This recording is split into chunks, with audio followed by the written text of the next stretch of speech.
श्री शिवलीलामृत अध्याय 5 धर्मगुप्ताची कथा। सूत म्हणाले, सज्जन हो, फार पूर्वी शाल्व देशाच्या राजाने विदर्भावर स्वारी करून राजा सत्यरथाचा वध केला। ते कळताच सत्यरथाच्या गरोदर पत्नीने अरण्य गाठले।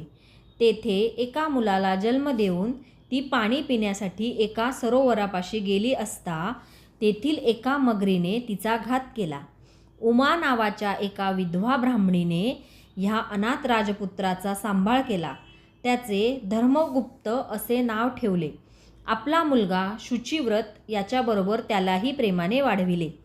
एके दिवशी ती एकचक्र नगरीत गेली असता तेथील शिवालयात यज्ञासाठी आलेल्या शांडिल्य ऋषींनी धर्मगुप्ताला पाहून हा राजकुमार असूनही भिक्षा मागत आहे असे सांगितले।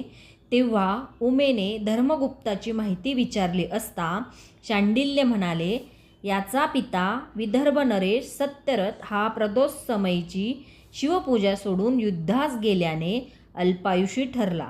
याच्या मातेने सौतीला कपटाने मारले म्हणून तिने मगरीच्या रूपाने तिचा सूड घेतला। धर्मगुप्ताने पूर्वजन्मी कोणतेही शिवव्रत केले नाही म्हणून तो जन्मताच अनाथ झाला। त्यानंतर शुचिव्रताविषयी सांगताना ते म्हणाले, याने पूर्वजन्मी अन्याय मार्गाने धन मिळवले, पण त्याच्याकडून शिवार्चन व दान घडले नाही म्हणून त्याला दारिद्र्यात जन्म मिळाला। तेव्हा उमा दोन्ही पुत्रांसह त्यांना शरण गेली असता शांडिल्यांनी दोन्ही बालकांना शिवमंत्राचा उपदेश करून प्रदोष व्रत आचरण्यास सांगितले। ऋषींच्या आज्ञेने धर्मगुप्त व शुचिव्रत प्रदोष व्रत करीत असता 4 महिन्यांनी शुचिव्रताला नदीकाठी कोसळलेल्या दरडीमध्ये सुवर्णमोहरांचा हंडा सापडला आणि त्यांचे दारिद्र्य सरले। काही दिवसांनी धर्मगुप्त वनात गेला असताना गंधर्व राजाची कन्या अंशुमती त्यांच्यावर भाळली। आपल्या कन्येचे मनोगत जाणून गंधर्व राजाने तिचा धर्मगुप्ताशी विवाह करून दिला। त्याला अपार धन व सेना दिली। त्या सैन्यबळावर शाल्वाला मारून धर्मगुप्ताने आपल्या पित्याचे राज्य परत मिळवले। त्याने शांडिल्यांचा मोठा सन्मान केला।